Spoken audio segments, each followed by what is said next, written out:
Bonjour tout le monde, bienvenue dans la buvette. Aujourd'hui, j'ai le plaisir d'accueillir Grégory. Greg, bonjour. Bonjour, bonjour Jim, bonjour à tous. Écoute, voilà, j'ai annoncé qu'on avait parlé un peu plus du foot amateur. Pour savoir un peu qui tu es, pour les gens qui ne te connaîtraient pas, est-ce que tu peux te présenter? Bien sûr, moi c'est Greg Richir. J'étais un joueur de foot banal, on va dire. J'ai pas joué beaucoup plus haut que la quatrième provinciale. Puis j'ai dû arrêter suite à une grave blessure au genou. Je suis venu voir des matchs, j'ai pris goût à être sur le bord du terrain. J'ai eu ce petit truc pour dire on m'a proposé de coacher une équipe féminine de Jumet. J'ai accepté parce que je me suis dit, voilà, il n'y a pas trop de risques. De là, j'ai fait ma saison en équipe féminine de Jumet en P2, puis je suis passé comme coach équipe première, équipe B première à Jumet aussi. De là, je suis passé comme assistant en équipe première à Jumet, puis je suis passé en coach en T1 en équipe première de Jumet, et aujourd'hui, je suis actif à l'AS Fontaine. Ok, donc tu nous as expliqué un petit peu ton parcours au niveau du foot, mais au niveau de comment on fait ce switch entre joueur-entraîneur. Donc tu dis, voilà, c'est venu par une petite proposition, on t'a demandé de venir en tant que d'abord pour les femmes, puis ça a découlé sur les hommes. Est-ce que c'est venu intuitivement ou bien au départ, c'était pas quelque chose auquel tu pensais et tu te disais peut-être que le côté entraîneur, c'était peut-être vraiment différent du fait de jouer? Ben écoute, déjà pendant que je jouais, j'avais ce côté leader où j'étais souvent capitaine de mes équipes. Donc j'avais déjà ce truc à pouvoir, j'avais cette capacité à pouvoir secouer un vestiaire. Après, voilà, moi de moi-même, je n'aurais peut-être jamais pris l'initiative.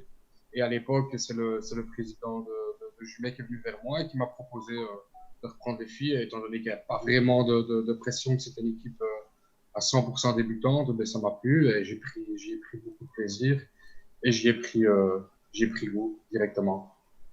Alors, bonjour Thomas, bonjour Gianni qui sont dans le chat.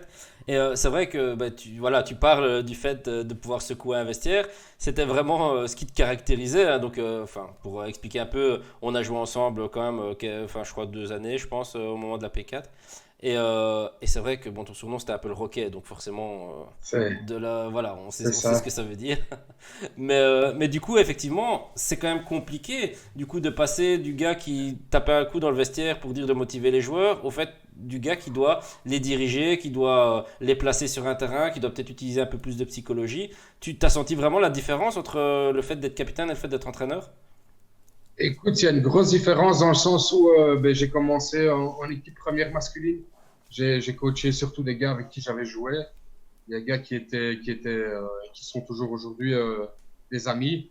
Donc, quand tu passes la barrière, tu dois faire la différence entre la vie de tous les jours et la vie au foot. Là, parfois, c'est un peu compliqué, mais voilà, il faut le faire, hein, il faut faire les choses, pas faire de préférence. Et voilà, juste ça un peu qui est difficile. Juste le fait de devoir gérer parfois ben, des amis dans la vie de tous les jours qu'on voit parfois le samedi et que le dimanche, faut parfois le mettre sur le banc ou parfois ne pas le reprendre le match du dimanche et pouvoir lui expliquer les choses malgré que c'est un ami, quoi. Ah, alors, dans le chat, tout le monde dit qu'apparemment tu es un joueur très beaucoup de classe, jamais une faute méchante, toujours très calme. Alors, moi je suis assez d'accord avec ça, hein, et effectivement, il n'y a pas de, il y a jamais eu d'animosité hein, dans ton jeu, hein. Ça c'est quelque chose qui est toujours très clair. J'étais très propre, très talentueux. Non, non, non, du tout. J'étais pas j'avais pas beaucoup de talent. J'avais pas vraiment beaucoup de talent, mais j'allais à la guerre et j'aurais été prêt à perdre une jambe ou un bras pour gagner mon match de P4 le dimanche et pouvoir boire un verre avec mes potes Mais en ça, fin de match. c'est aussi quelque chose qui caractérise assez fort le football provincial. C'est-à-dire que, comme tu dis, tu aurais été à la guerre pour un match de P4 qui est la plus petite division au football, qui se joue avec 4 spectateurs dans une buvette sans chauffage. Mais par contre, effectivement, il y a toujours cette ferveur autour du foot amateur. C'est quelque chose vraiment qui t'a fait continuer à vouloir rester dans ce milieu. Et c'est peut-être pour ça que tu as continué au fait d'entraîner après avoir joué. Oui, bien sûr, c'est surtout pour ça. Parce que à un moment donné, quand tu es footeux et que tu es sur le côté, tu perds un peu, tu prends un peu de distance par rapport au foot. Et, soit tu t'éloignes complètement, tu te retires complètement du foot, ou soit tu es là sur le côté à avoir la dalle alors que ton corps dit que tu ne peux pas. Mais ouais, moi, c'est vraiment l'odeur du vestiaire, le fait de voir des gars d'aller à l'entraînement, voilà, participer à des matchs, c'est un truc que je pourrais aujourd'hui ne pas me passer, même si c'est le cas, bien sûr. Oui, on en parlera. Enfin, on va justement arriver un petit peu après à parler de un peu tous ces problèmes liés forcément aux conditions actuelles par rapport au foot amateur. Mais juste avant, pour que tu puisses expliquer un petit peu, donc tu es entraîneur maintenant, mais tu as dû passer une vraie formation pour devenir entraîneur en football, même en provincial. Hein, donc, tu peux expliquer un peu comment ça s'est passé, ces formations? Ben écoute, ça s'est passé que je m'étais dit, bah, autant joindre l'utile à l'agréable, étant donné que j'ai pas eu vraiment de formation, enfin, de notre temps, je sais pas si tu t'en souviens, mais les entraînements, c'était un peu chaotique, il y avait pas de, voilà, il y avait pas un fil rouge, il y avait pas un truc bien concret, bien préparé. Et du coup, je me suis dit que pour apprendre, si un jour je viendrai apprendre des jeunes, il faudrait passer par là. Du coup, voilà, j'ai fait mon brevet C, mon brevet B et puis mon UFAB qui est totalement différent des deux premières formations. Et donc, ces formations UEFA, donc ce sont des formations qui te permettent de pouvoir entraîner partout en Europe à niveau amateur, ou bien c'est vraiment très restreint à la Belgique? Pour l'UFA, c'est partout en Europe jusqu'à un niveau de P1 si mes données sont bonnes. Ok, ok. Et donc c'était quand même une formation assez copieuse et assez concrète en fait. Oui, oui, c'est une formation assez copieuse, ça prend énormément de temps, ça coûte de l'argent aussi. Euh, mais on apprend beaucoup de choses. On apprend beaucoup de choses, surtout, en fait, il y a des choses qui sont très utiles pour nous dans le football amateur, il y a des choses qui sont un petit peu moins, comme par exemple, je vais prendre l'exemple de la mise en forme d'une séance. Pour l'UFAB, on doit mettre en forme une séance via PowerPoint. Je pense qu'aujourd'hui, il y a pas de coach amateur dans le football provincial qui mettent leur séance sur PowerPoint. Et alors, ils ont vraiment beaucoup de temps à consacrer à ça. Mais voilà, ça nous apprend aussi à mettre les choses bien dans le contexte et à avoir des bons thèmes, à bien travailler. Et voilà, ça apprend pas mal de choses. À avoir une bonne structure de travail surtout. Oui, c'est ça. Et puis ça te permet aussi de structurer des entraînements. Comme tu disais, effectivement, c'était très chaotique pour être poli au mieux. Mais c'est vrai que le fait de pouvoir structurer un entraînement, de pouvoir avoir des vraies séances et avoir des vrais enchaînements qui sont pas juste on fait du physique pendant 2 mois pour la reprise et après on fait des Ouais. centres et des ciseaux dans la surface de réparation. Voilà, il y a aussi un peu plus de travail à ce niveau-là. Et donc, justement, est-ce que tu penses que maintenant le football amateur donc provincial, c'est vraiment professionnalisé à ce niveau-là, ou bien c'est juste parce que toi, tu as voulu faire les choses bien, ou bien alors vraiment c'est dans son ensemble que le football amateur devient de plus en plus pro. Écoute, je pense pas que le football doit être absolument pro. Les séances doivent être pro pour avoir de la qualité sur le terrain. Je pense que moi, personnellement, à la base, je voulais pas le faire. Je voulais frapper. Et c'est en parlant avec deux potes qui étaient avec moi en brevet C, brevet B, on s'est dit, allez, on voit un peu comment ça se passe. Et pour finir, on est allé jusqu'au bout. Après, je pense pas que le football amateur soit plus professionnel aujourd'hui. C'est juste que, voilà, si, tout dépend en fait. C'est des résultats qu'on veut avoir. Après, il y a moyen de travailler sans. Tu parlais des 2 mois de physique en préparation. Voilà, je pense que les joueurs qui ont travaillé avec moi, ils n'ont jamais fait 5 séances sur une année où ils n'ont pas touché le ballon, quoi. Et malgré tout, physiquement, on a toujours été présent. Ouais, ben, enfin, ça change aussi de. Enfin voilà, il y a eu des souvenirs avec certains coachs aussi qui étaient plus là pour dire de passer du bon temps que d'essayer d'avoir des vraies avancées footballistiques, on va dire. Ouais, voilà. Maintenant, justement, on en a touché un petit mot tout à l'heure. Donc, le Covid s'invite à la danse depuis maintenant une petite année. Qu'est-ce que ça a apporté comme changement pour la fin de la saison passée? Et est-ce que maintenant c'est revenu à la normale? Alors qu'on sait qu'aujourd'hui ou demain des décisions vont être prises et on ne sait pas encore trop ce qui va se passer. Mais est-ce que la fin de la saison passée, ça a été vraiment très impacté? Personnellement, ça m'a beaucoup impacté. Surtout que on était en plein boom. On venait de faire notre premier 9 sur 9 de la saison. On revenait à 3 points du deuxième, donc on était super bien. Et puis, vu la fin, vu comment ça s'est terminé avec Jumet, j'aurais vraiment, vraiment, vraiment bien voulu aller au bout de ma saison avec Jumet personnellement. Je parle personnellement. Ouais, et du coup, les saisons se sont arrêtées, les résultats ont été un peu gelés. Oui, Ce qui ont, bon, après, voilà, ça a été le même cas pour la France et pour la Belgique au niveau des équipes premières. Donc, voilà, tout le monde est dans le même bateau et il fallait prendre des décisions. Je pense pas forcément que ce soit les pires décisions qui aient été prises à ce niveau-là.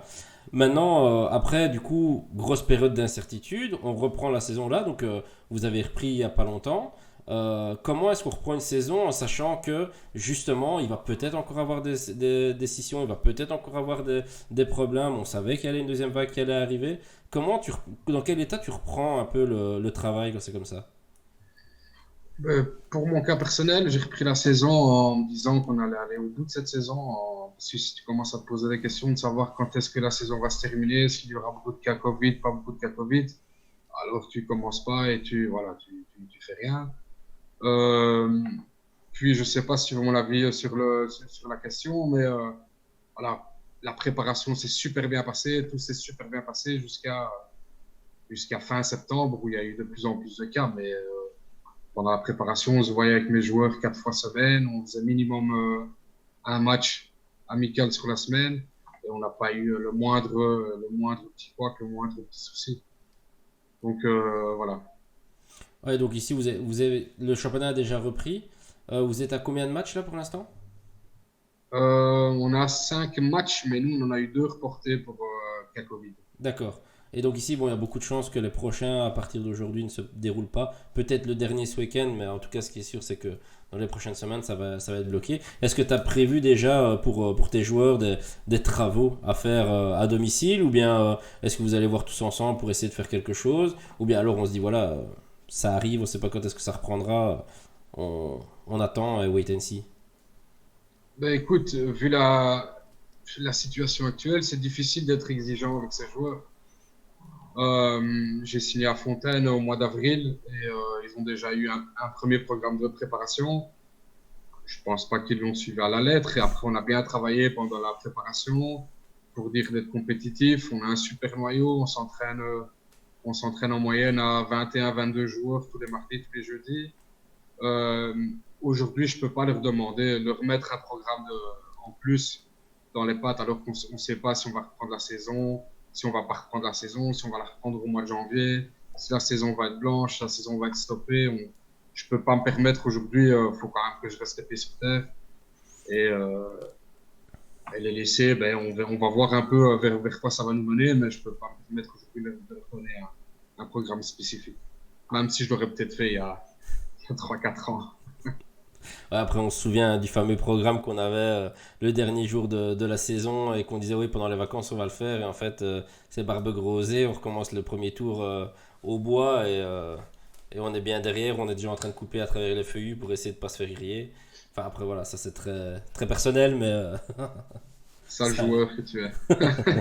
disons que mes qualités n'étaient pas physiques.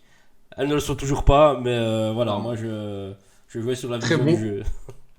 Ouais, voilà. Très Voilà, beau toucher de balle. Ça, je voilà m'en c'est ça, souviens. c'est ça. Mais du coup, par contre, ce qui est intéressant aussi, parce qu'on parlait du football qui se, qui se professionnalisait, vous avez quand même eu une belle expérience l'année passée. C'était l'année passée ou il y a 2 ans, corrige-moi si je me trompe, mais avec l'équipe de Jumet Sport, donc P2 à ce moment-là. Vous avez été à Séville pour jouer contre la troisième équipe de Séville. Donc faire une sorte de mise au vert tous ensemble pour jouer un match quand même de prestige. C'est quand même des expériences qu'on vit pas tous les jours, quoi. Non, mais j'avais un président à l'époque qui était, enfin, à l'époque, il est toujours là, hein, on se comprend, hein, mais qui était un peu, voilà, il aurait donné sa chemise pour tout le monde. Et voilà, lui, il avait de bons contacts. Et grâce à un de ses contacts, il a pu nous emmener là-bas à Séville. On a passé un super stage, une superbe expérience, dans un superbe hôtel. On avait vraiment l'impression d'être professionnel. Et oui, on a joué contre les U21 de Séville, qui était super costaud. Super, super costaud. Petite anecdote, nous on était 13 à pouvoir jouer. Ils ont fait jouer une équipe en première mi-temps et une équipe en deuxième mi-temps. Ouais. Mais ouais, c'était une superbe expérience. Terrain d'entraînement, installation, enfin, le match, waouh, superbe expérience.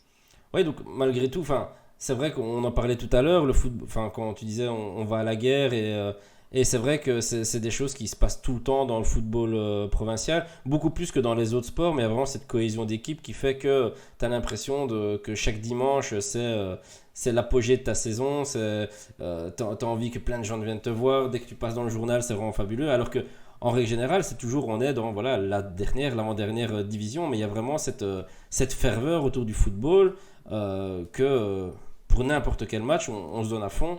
Et c'est peut-être ce qui fait aussi le charme du football provincial. C'est ce qui fait le charme du football provincial parce que personnellement, parfois, je prends autant de plaisir à aller voir un match de foot provincial que de regarder un match de Champions League à la télévision. C'est mon avis personnel parce qu'il y a cette ferveur, il y a le fait de croiser des gens que tu connais, il y a, voilà, il y a ce truc dans le foot provincial que tu peux pas avoir quand tu vas voir un stade, que tu vas dans un stade voir un match de foot professionnel. Et du coup, voilà, ouais, c'est vraiment ça. Et du coup, tu parlais un peu du président qui a beaucoup travaillé pour ton équipe à ce moment-là. Mais c'est vrai que il y a un gros problème aussi dans le football provincial, c'est tout ce qui est infrastructure supérieure. Donc, les présidents changent tous les 2 ans, tous les 3 ans, les trésoriers changent tous les 2 ans, les secrétaires changent tous les 2 ans. C'est très difficile d'avoir une certaine pérennité dans un club, une certaine stabilité. Et dès qu'il y en a une, on voit tout de suite que les résultats suivent. On va prendre ton exemple donc à Jumet où tu as été coach quelques années, grosse confiance, vraiment tout fonctionnait, les joueurs étaient à fond derrière toi, ça se passait super bien, il y a eu des super belles performances. Du jour au lendemain, le président change, pas mal de changements. Du coup, toi, tu sautes parce qu'on préfère quelqu'un d'autre à ta place. Est-ce que c'est pas aussi un des gros problèmes du football amateur? C'est vraiment, chaque fois, c'est ce pôle décisionnel qui est tout le temps voué à changer. Et du coup, c'est le copinage qui rentre en place. Et du coup, on détruit 3 ans, 4 ans, 5 ans au grand maximum de travail. Et on recommence toujours à zéro avec des nouvelles idées, avec des nouveaux projets. Et ouais, c'est très bien, mais on recommence de zéro. Après, en 3 ans, on se rend compte qu'on a perdu beaucoup de pognon, que ça va moins bien, que ça marche pas aussi bien que ce qu'on escomptait. Voilà, est-ce que c'est pas aussi une des malédictions du football amateur? Écoute, je pense que à Jumet, moi personnellement en équipe première, j'ai fait 4 saisons, 4 saisons pleines. Ça faisait, quand j'ai quitté Jumet, ça faisait 13 ans que je me donnais à 400% pour mon club. J'ai pas moi-même, enfin, c'est un peu difficile à expliquer, mais c'est pas qu'on m'a fait sauter. On m'a appelé, on m'a dit que j'étais la priorité pour l'année prochaine, mais que je devais choisir 4 à 5 joueurs dans mon noyau. Et pour moi, personnellement, ça, c'était pas possible. Donc, j'ai préféré moi-même prendre la porte à Jumet parce que, voilà, les joueurs étaient là, on a connu des bons moments, certes, mais on a connu des moments très, très difficiles dans le vestiaire, que ce soit, peu importe la saison qu'on a faite. Et c'était très difficile pour moi, ça aurait été très difficile pour moi de regarder les joueurs en face et de leur dire, écoute, moi je reste, mais j'ai plus besoin de toi pour la saison prochaine. Moi, je fonctionne avec le fait que si toi, tu veux travailler avec moi, tu es toujours le bienvenu pour travailler. Et que, sauf si maintenant, voilà, tu as des choses à te reprocher, mais si tu n'as rien à te reprocher, je vois pas pourquoi j'aurais écarté des gens de mon groupe, de mon club. Oui, donc on revient vraiment à ce côté où changement de pôle décisionnel, du coup changement d'équipe parce qu'on amène les amis, on amène les gens qu'on connaît, on a moins confiance au système en place, donc du coup on veut le changer un petit peu aussi. Mais du coup, ça, à la finalité, toute l'équipe a été entre guillemets démantelée ou bien quand même eu une grosse partie de l'équipe qui est restée? Toute l'équipe a été démantelée. Après, je pense surtout que c'est parce qu'ils n'ont pas pris la peine de au moins discuter avec les joueurs qui étaient présents sur place. Mis à part 2 jeunes, je pense, Dylan Van Vander et Jason, qui sont restés à Jumet. Oui. Sinon, tout le monde a bougé. Ouais, et du coup, on repart un peu dans les mêmes schémas que quand moi je suis parti, où tous les jeunes sont partis du club, ou 5 ans après, quand j'étais revenu après mes études, tous les jeunes étaient partis du club. Et donc, il y a un investissement qui est fait au niveau de l'école de jeunes, mais dès qu'on essaie de faire un projet un peu plus à long terme, tout réexplose. Alors, Écoute, mais- après, sans vouloir te couper, il y a 80% des joueurs de l'équipe. Enfin, peut-être pas 80, mais 60% des joueurs qui sont partis aussi dans des divisions supérieures. oui, Et ça, c'est beau aussi. Ça veut dire qu'on a fait du bon boulot pendant 4 ans et qu'ils ont pu se montrer, ils ont pu se faire un petit nom. Et voilà, il y a quand même des gars qui sont partis de P2 en D3 amateur. Donc voilà, c'est quand même pas rien. ouais, et justement, tu crois, est-ce que c'est pas c'est compliqué parce que c'est des choix qui sont à chaque fois très personnels, mais est-ce que tu penses qu'un club, parce que ici on parle beaucoup de Jumet Sport forcément parce qu'on y a été Ouais. tous les deux, mais c'est un club qui, de par son envergure, de par ses installations, de par le nombre de gens qui y sont, qui y ont été, de par le nombre de talents qui sont passés par ce club, est-ce que c'est pas un club qui n'aurait jamais qui aurait dû décoller 10 fois mieux enfin, qui aurait dû atterrir 10 fois mieux qu'en P2, quoi? Ah, certes, bien sûr, bien sûr. Après, le souci, ben, on en reviendra peut-être après, c'est parfois aussi la pas du gain. On ne s'est jamais gardé. J'ai eu la chance, moi, de pouvoir garder plus ou moins le même noyau pendant 4 saisons. Et c'est ce qui a fait notre force, c'est ce qui a fait aussi on est resté compétitif pendant 4 ans. Après, voilà, je pense que c'est un peu, le foot provincial reste un peu éphémère. Dès que ça va pas un petit peu ou que ça va pas dans le sens de certains dirigeants, ben on a le plus facile à faire, c'est évincer un coach. Il y a des joueurs qui sont attachés au coach, donc les joueurs décident d'arrêter aussi, ou c'est d'évincer des joueurs pour recommencer. Mais il y a pas de baguette magique, hein. Si tu fais un nouveau noyau tous les ans, tu pourras pas être compétitif, sauf si vraiment, voilà, si vraiment tu as de la chance, quoi. Ouais, et du coup, enfin, c'est vraiment un des problèmes aussi du football provincial, parce que la belle histoire d'un club qui est champion 3 4 années de suite et qui arrive à se sortir un peu, à arriver en D3 amateur, D2 amateur, et qui arrive un peu à faire des résultats, ça va être très compliqué au jour d'aujourd'hui, parce que effectivement, si on a un bon joueur dans son équipe, il y a tellement de gens qui vont vouloir essayer de se l'accaparer, et puis les propositions sont des fois tellement importantes, parce que voilà, on en a touché, mais c'est vrai qu'on peut en parler aussi. Des joueurs qui vont jouer en D3 amateur, donc anciennement en promotion ou en D2 amateur, peuvent déjà toucher des sommes qui sont quand même très conséquentes. C'est difficile de dire à un gamin qui a 18, 19, 20 ans, à qui on va dire maintenant tu vas gagner 1000 € par mois en jouant en D3, et en plus tu peux avoir un petit complément au chômage ou trouver un petit boulot ou quoi, et t'en sortir avec des mois à 2000, 2000 et demi, 3000 balles. C'est compliqué de lui dire non, en fait, reste avec nous en P3 et tu vas avoir un sandwich à la fin du match, quoi. Ouais, maintenant, les sandwichs sont super bons, ça. Ça, je peux pas dire ce qu'il y a dernier que j'ai goûté, bon, c'était pas fameux, mais. Bah ouais, ça devient compliqué du coup de garder les joueurs. Non, mais bien sûr. Après, il y a ce côté, il y a un côté fidèle aussi. Moi, j'ai pu le constater pendant mes 4 saisons. Je reparle de Jumet, bien évidemment, parce que c'est ma seule petite expérience. Mais où des gars avaient des propositions financières limite difficiles à refuser, mais qui ils préféraient voilà, choisir le projet sportif avec moi à Jumet et rester avec leurs potes, quoi. Ouais, et du coup, c'est aussi la problématique de ce qu'on disait tout à l'heure, c'est que c'est des gens qui ont peut-être refusé des opportunités pour qu'au final, 1 an, 2 ans après, la direction change, tout éclate et tu te retrouves un petit peu le cul entre deux chaises en disant, bah, au fait, j'aimerais bien une nouvelle possibilité, hein, mais elle est plus dispo. Et du coup, on se retrouve un peu à. Alors, je vais pas dire perdre des talents parce que voilà, c'est pas dans ce sens-là, mais c'est des gens qui auraient peut-être pu prendre des décisions plus. Comment on va dire, en étant plus au courant de certaines choses à ce niveau-là, quoi. Ouais, bien sûr. Après, ben voilà, ils se sont peut-être améliorés aussi, donc ils sont peut-être encore plus forts. Mais pour revenir sur Jumet, je pense qu'ils sont en train de faire, un boulot monstre au niveau école de jeunes, chose qui a pas, voilà, qui a pas bien réussi ces 2, 3 dernières années. Et voilà, à l'avenir, je suis persuadé que ça deviendra, il y aura pas mal de jeunes qui passeront le cap de l'équipe première, et j'espère en tout cas, parce que ça restera mon club. Bah ouais, ouais c'est vrai que, enfin, j'en parlais aussi dernièrement. J'étais passé devant pendant un match, je m'étais pas arrêté, mais je me dis, allez, j'ai passé 20 ans, ou presque 25 ans à Jumet, Ah, et je me dis, tiens, c'est quand même bizarre, c'est que là, si je vais à Jumet maintenant, je connais plus personne, je crois.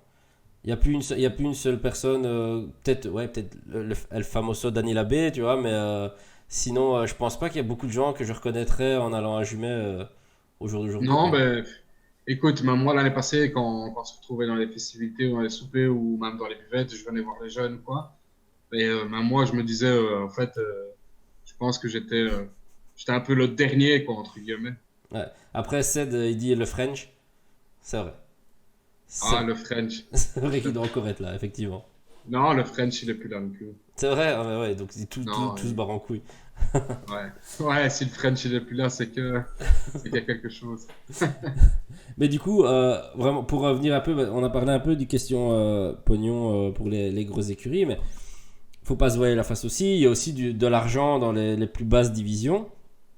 Est-ce que tu penses que c'est quelque chose qui joue vraiment très fort dans la décision de certaines personnes en disant, ben voilà, moi je joue, enfin on connaît, hein, moi je joue pas à moins de 20 euros du point, à moins de 30 euros du point, ou quand vous mettez sur une feuille de match, moi c'est 50 euros, je joue pas. Est-ce que tu penses que ça prend encore une grosse propension maintenant dans les choix des joueurs pour choisir leurs équipes, ou bien ça s'est un petit peu atténué?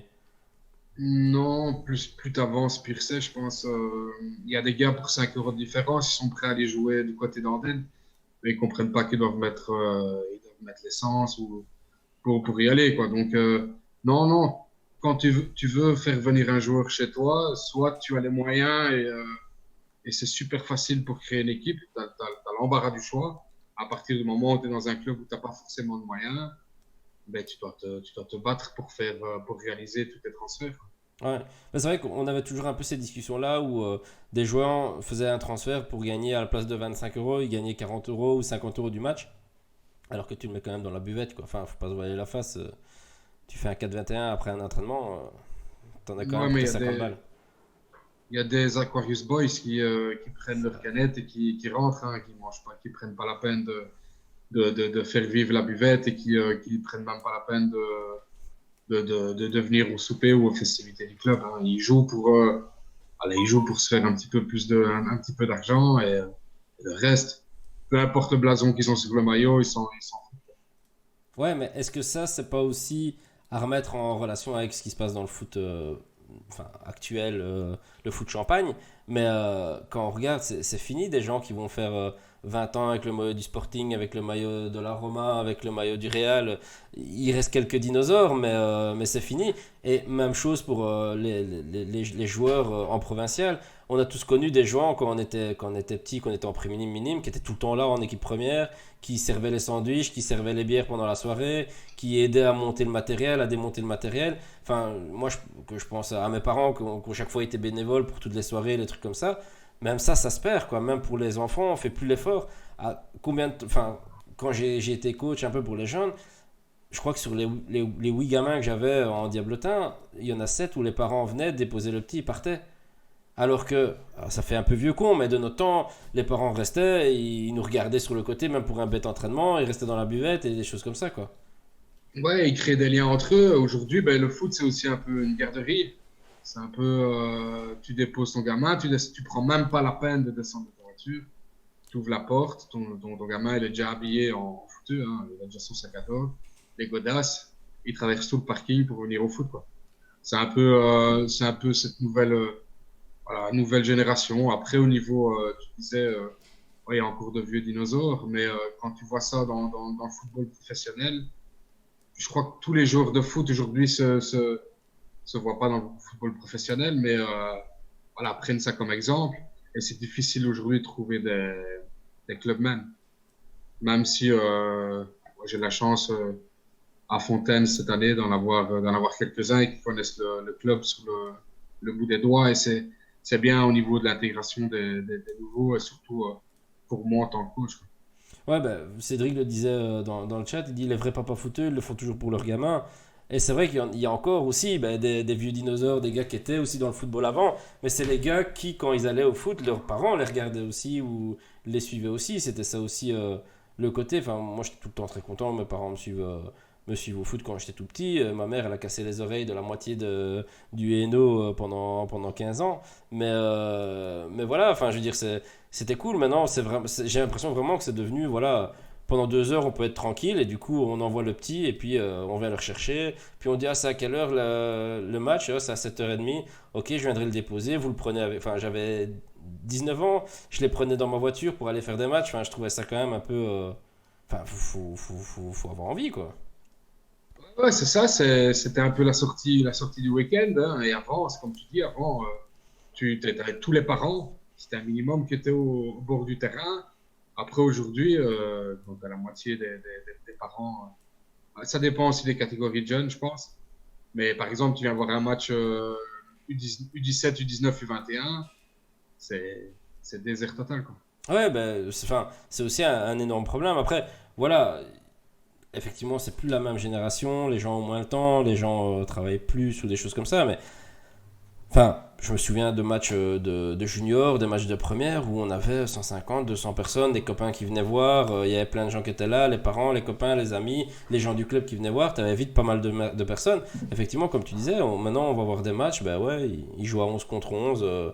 Il y a les trois gars qui ont conduit les gamins qui sont là sur le côté en train de boire un coup, en train d'attendre sur leur téléphone. Et t'as moins ce côté aussi excitation, ce côté un peu sensationnel de mettre un goal devant plein de gens. Enfin, plein de gens, quand tu mets un goal dans les filets tendus devant 20 personnes, c'est la folie quand t'as 15 ans. Enfin, Ouais, c'est. on se rend pas compte à quel point pour un gamin, enfin, ce fait de mettre le goal là, le poteau rentrant sur une grosse frappe, que tu te retournes, t'as tes 10 potes qui te sautent dessus. Enfin, c'est des T'étais émotions mené, t'étais mené 2-0 et tu fais 3-2 à la 89e d'une frappe en pleine lucarne. Ouais, Ouais, t'as l'impression d'être dans un stade de 30 000 personnes. Au fait, il y a 25 personnes, mais il y a au moins ces 25 personnes là. Et tu te sens pousser des ailes. C'est ton moment de gloire pendant 5 secondes.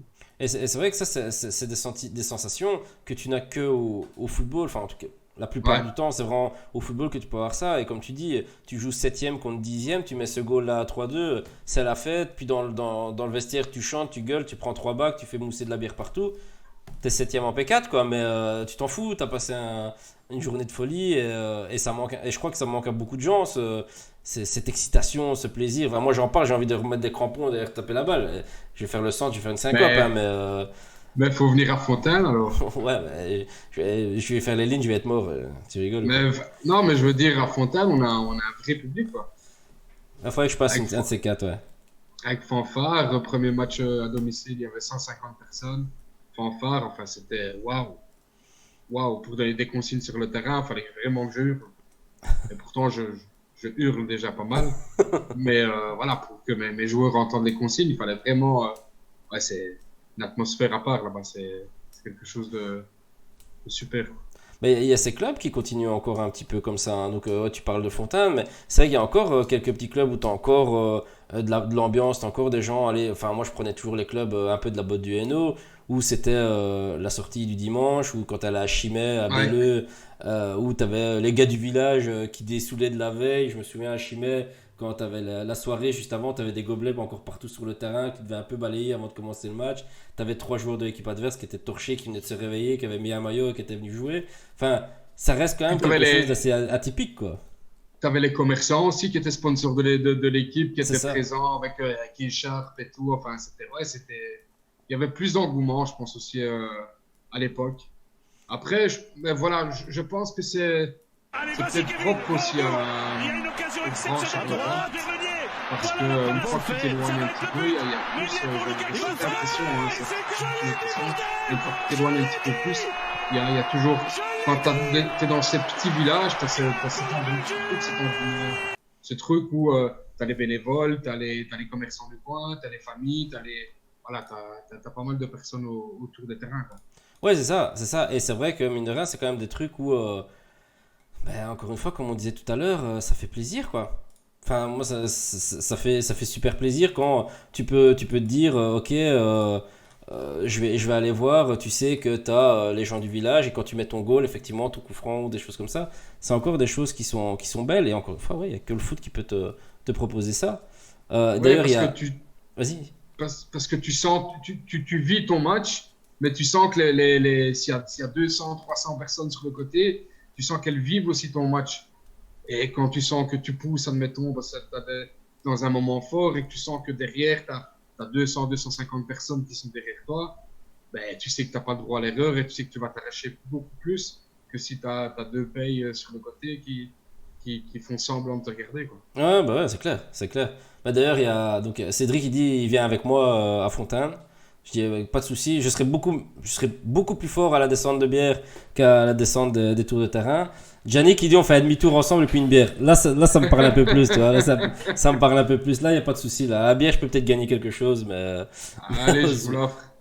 ça va. On passera, dès qu'on pourra refaire un match, on viendra voir ça.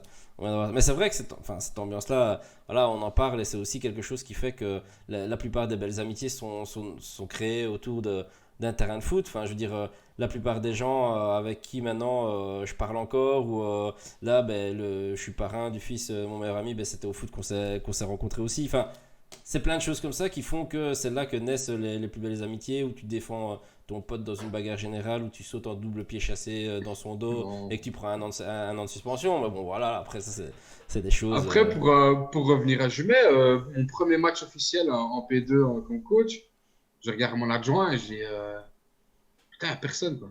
Il y avait vivement 4 personnes, il y avait les 2 tendanciers de buvette, il y avait le président et il n'y avait pas un chat.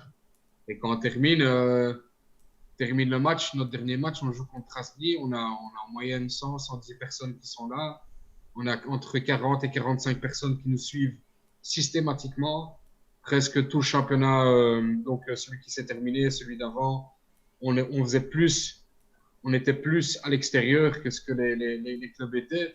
Il y avait vraiment quelque chose qui s'était créé. On avait vraiment réussi à faire, voilà, à créer un truc de super, quoi. On avait un cop, on avait quelque chose de vraiment bien.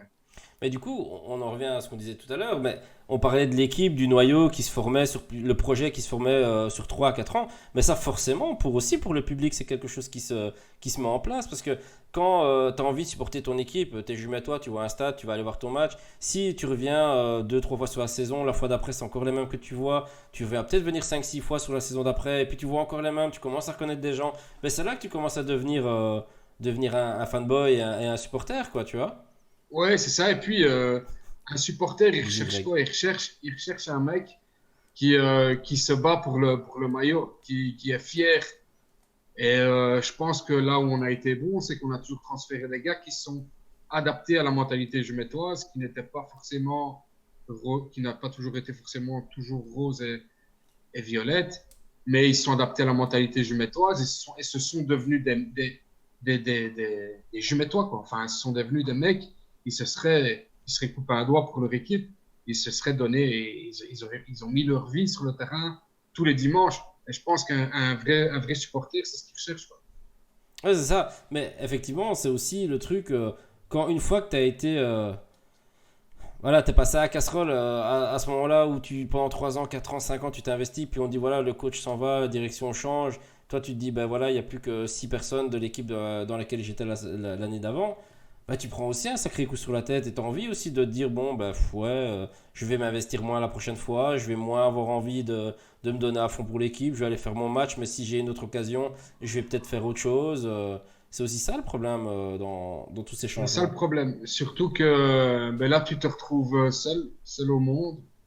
Et je te cache pas que pendant 4-5 mois, enfin, sauf 2, 3 personnes qui sont très proches, pendant 4, 5 mois, tu te retrouves seul au monde et voilà, comme tu dis, tu as le ciel qui tombe sur la tête parce que tu t'es tellement donné à aller arroser les terrains, à aller faire enfin, tout ce qui était possible, j'aurais pu le faire, quoi. Et du jour au lendemain, c'est toute ta vie, entre guillemets, qui change. Parce qu'en plus de ça, j'ai eu un changement de profession aussi. C'est vraiment toute ta vie qui change. Mais c'est vrai, quand tu t'investis à 4000%, c'est difficile de te remettre dans le bain ailleurs. Moi, ici, j'ai commencé à Fontaine, je suis super bien, mais au début, j'ai vraiment eu du mal à m'y. Après, c'est la première fois que je bouge de mon club aussi. J'ai vraiment eu du mal à m'intégrer. Après, au jour d'aujourd'hui, ben, je commençais tout doucement à prendre mes marques, on commençait tout doucement à être bien. Et voilà, malheureusement, c'est un peu en stand-by pour le moment, quoi.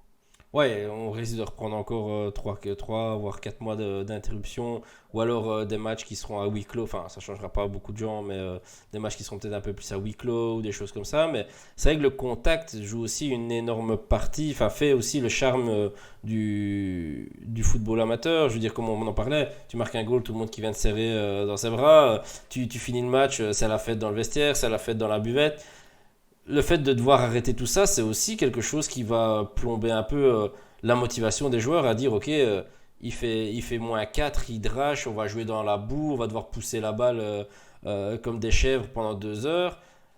Si en plus tu vois pas ton coup après et que tu fais pas la fête après, ça devient difficile de se motiver à y aller quoi. Mais voilà, c'est pour ça que je disais tantôt sur l'éventualité de mettre un programme à mes joueurs pendant la pause. Mais déjà ici, ben, on s'est entraîné la semaine dernière. Mais t'entraîner, il fait froid, il fait humide, il pleut. Tu peux pas prendre de douche, tu peux pas rentrer dans un vestiaire, Ouais, tu peux c'est pas ça. boire un coup après, donc tu repars avec la transe, mouillé, plein de boue, la pâteuse. Limite, voilà, pour continuer comme ça, Ouais, non, vaut mieux clairement. tout mettre en stand-by et arrêter les frais là parce que ça apporte rien en fait. Tu sais pas vers quoi tu vas, tu sais pas si tu vas jouer dans 2, 3 semaines, tu sais pas si tu vas jouer dans 6 mois, tu sais pas si tu vas arrêter la saison, tu sais pas vers quoi tu vas. Si maintenant on avait une date à laquelle on sait qu'on peut reprendre, ben là tu te remets en mode préparation pour travailler pour là, mais sans savoir vers quoi tu vas, c'est compliqué psychologiquement pour nous et pour les joueurs. Ouais, non, mais clairement. Et d'ailleurs, il y a Greg qui dit dans le chat, mets des shops ici, collègues ont soif. Mais ouais, mais c'était cette ambiance-là qui manque aussi.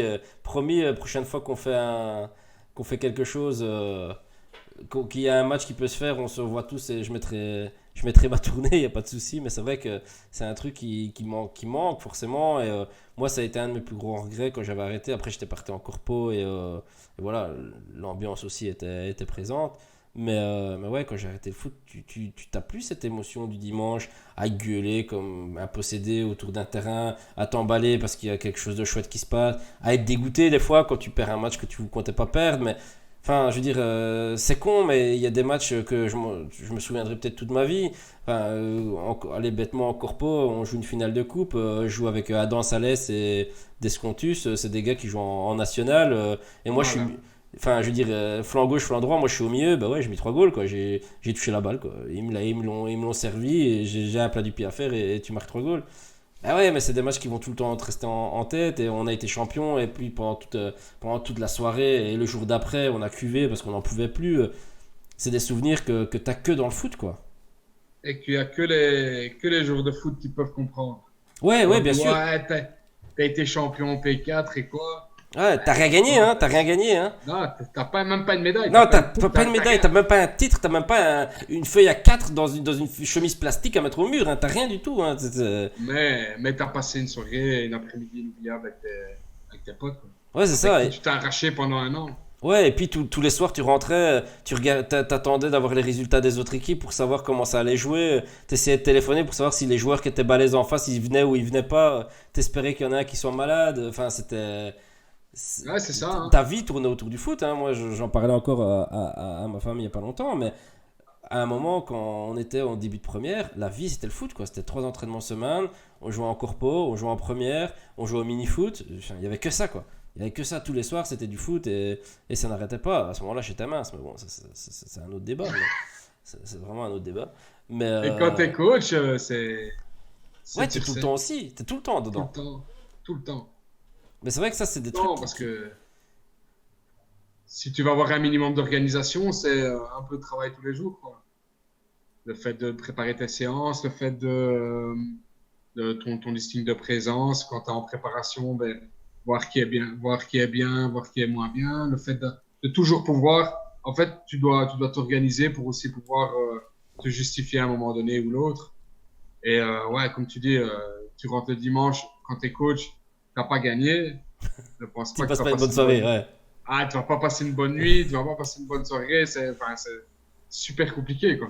Ouais, non, mais Enfin, pour ma part en tout cas. en plus, c'est encore pire parce que tu n'as même pas pu faire la décision de toi-même. Et tu peux même. Enfin, oui, tu peux te dire j'aurais peut-être dû faire ce changement-là, j'aurais peut-être dû faire ça, j'aurais peut-être dû faire ci. Mais c'est vrai que le fait d'être encore coach, tu as cette frustration en plus de te dire je mets mon short, je monte sur le terrain et ça va mieux, quoi. Enfin, je veux dire, c'est aussi quelque chose à gérer qui est compliqué, quoi. Ouais, après, dans le foot provincial, il faut beaucoup de psychologie, hein. Donc, tu te dis aussi peut-être que tu n'as pas fait les bons choix. Tu te dis que, ah, moi, personnellement, je me remets souvent en question, que ce soit dans le foot ou dans la vie de tous les jours.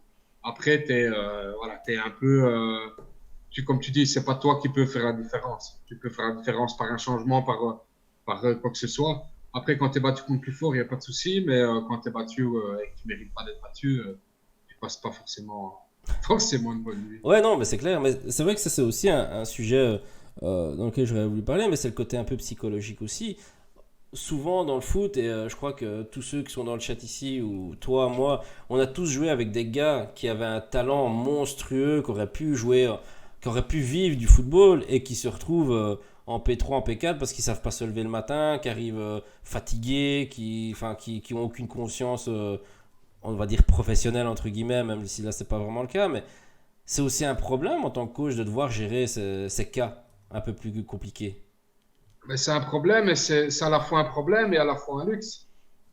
Moi, j'ai eu un joueur à Jumet que tu connais, dont je ne citerai pas son nom, mais où je disais, t'es ma plus grosse force, mais t'es ma plus grosse faiblesse. Ça veut dire que le mec, il avait un talent de fou, mais quand il était là, ben, c'était indéniable. Il devait jouer, mais quand il n'était pas là, ben, si par exemple il s'entraînait pas, pour moi, c'était hors de question de le faire jouer. Même s'il avait un talent de fou. Et si ce genre de mec, ils avaient un tout petit peu plus de conscience, un tout petit peu plus d'envie d'aller plus haut, ben on les aurait peut-être certainement jamais connus.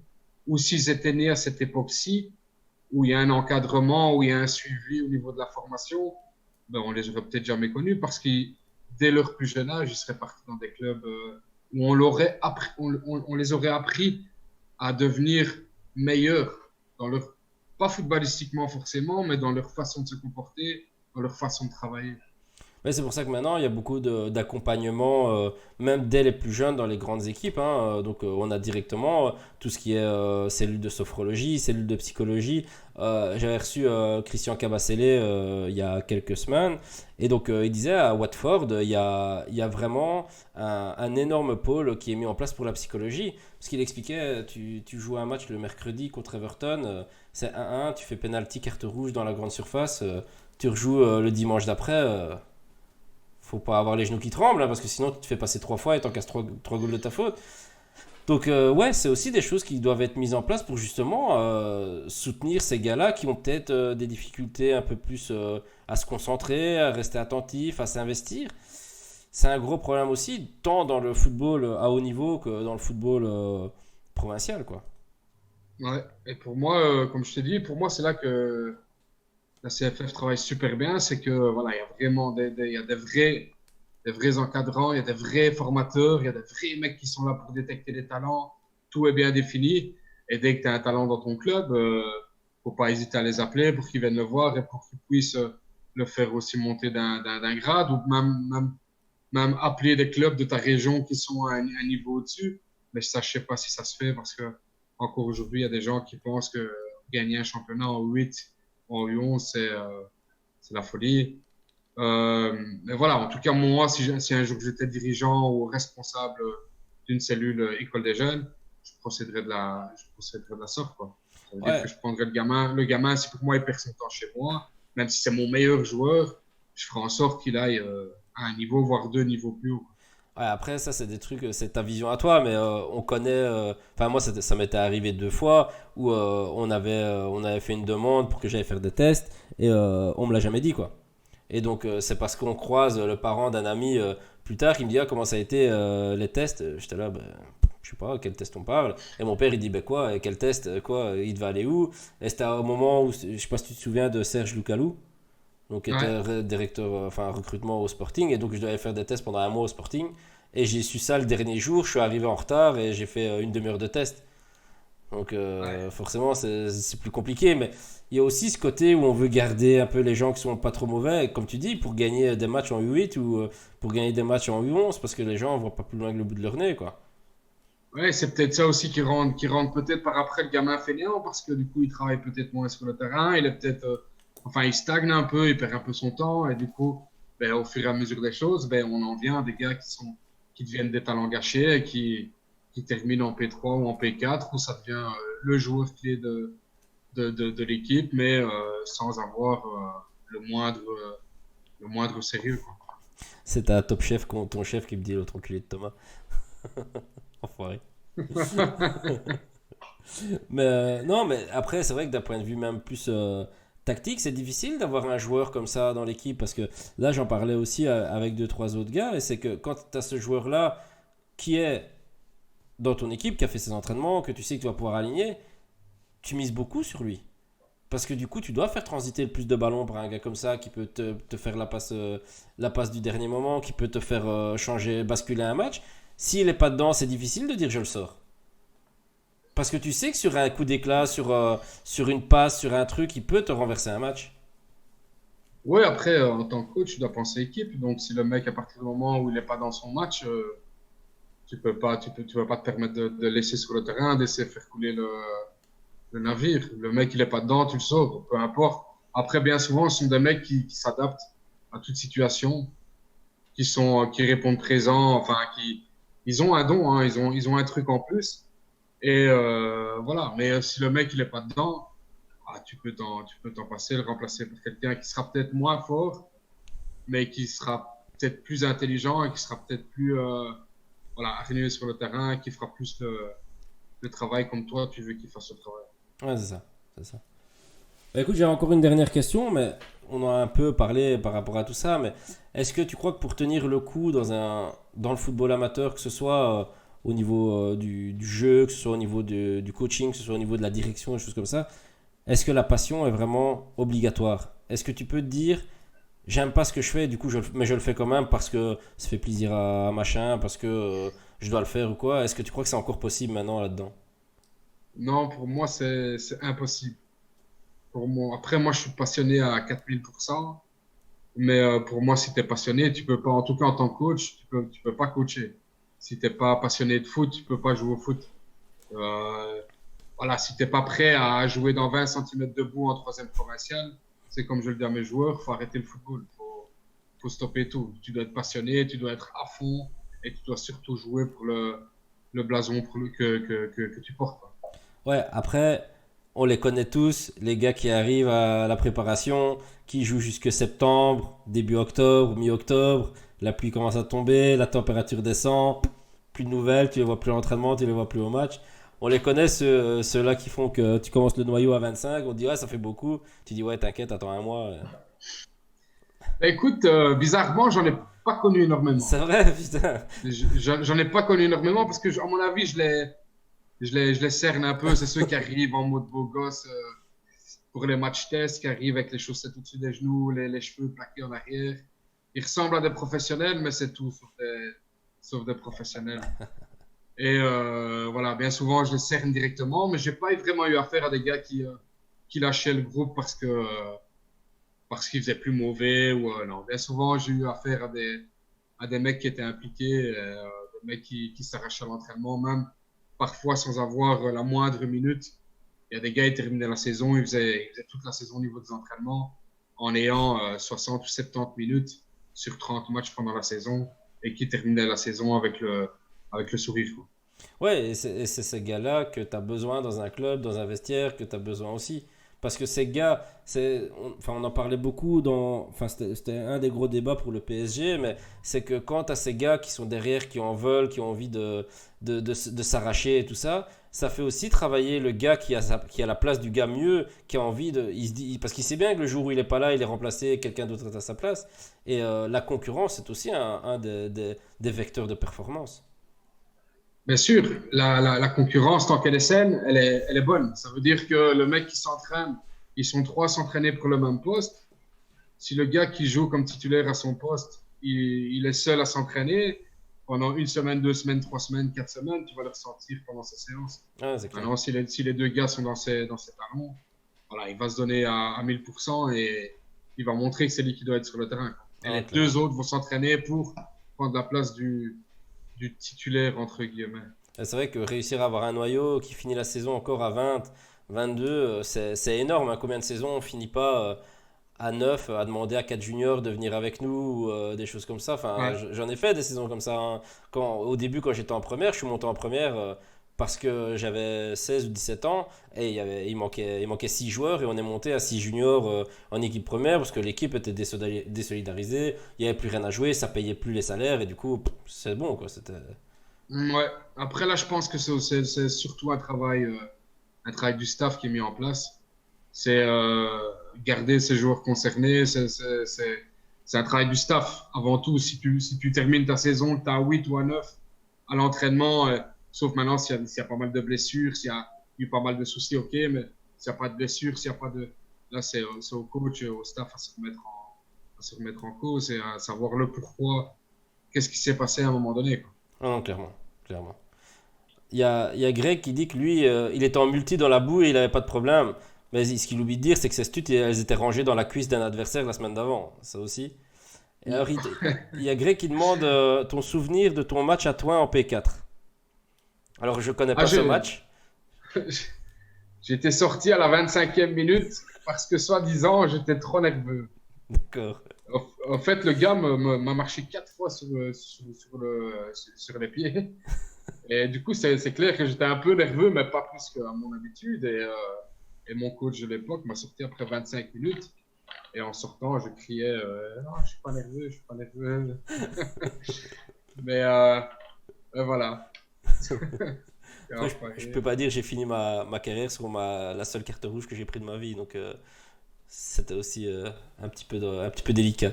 Mais du coup, Ced, il dit que grâce à toi, il a eu du temps de jeu. Donc, au bout du compte, ça s'est arrangé. Ouais, c'est vrai, Je sors pour qu'il rentre, ouais, c'est sûr. Mais bon, cette année-là, on joue le tour final.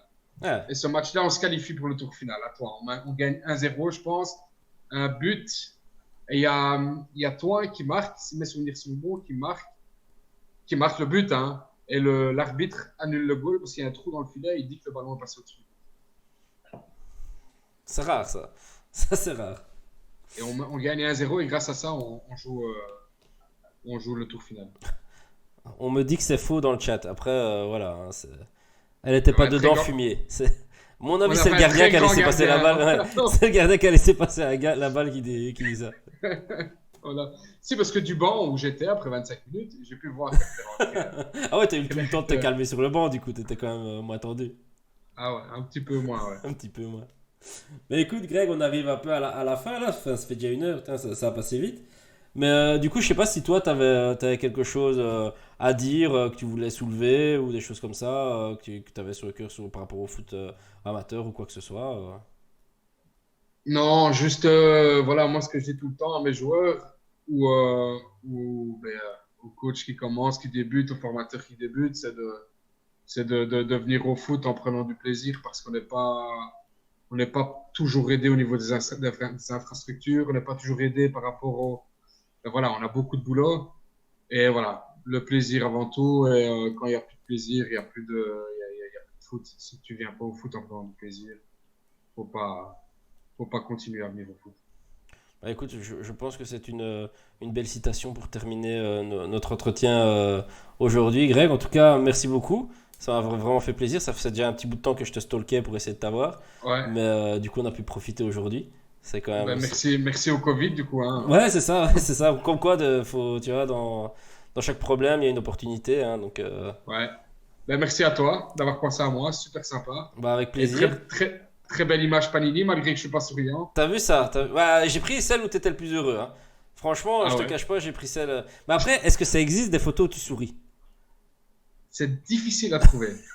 C'est très très difficile à trouver. Parce que je me souviens que toutes celles que je voyais, t'avais rarement l'air joisse. Non, mais ça, en plus, c'est des photos prises par la Nouvelle Gazette. Donc, bien souvent, c'est en plein match et c'est difficile de sourire. En fait. Ouais, ça, je vais bien croire. Très difficile. Bah écoute, merci à tous ceux qui sont passés sur le chat, hein. Du coup, Gianni, Thomas, Ced, Greg, Jus, ça a fait vraiment plaisir. Et bah, du coup, on se revoit. Bah, de toute façon, on se refera un call quand le championnat sera fini. Je serai venu mettre une mine avec vous un dimanche. Et, Ou au pire, on se rejoint tous et on va jouer un petit match chez Garincha. ouais, mais On a- enfin, on joue au goal alors, hein, parce que. Ouais, non, c'est moi, goal. Putain, merde. Mais à 2 goals. Hein. Ah ouais, c'est très bien, c'est très bien. Pour ça, je boucherai déjà les angles Ouais, avec ça mon va. gras. Allez, bah, écoute, passe une bonne soirée. Et Merci. bah, à bientôt, du coup. À toi aussi et à bientôt. Hein. Merci, hein. Ciao à tous, hein, les gars. Ciao, Ciao, ciao. ciao. Ciao.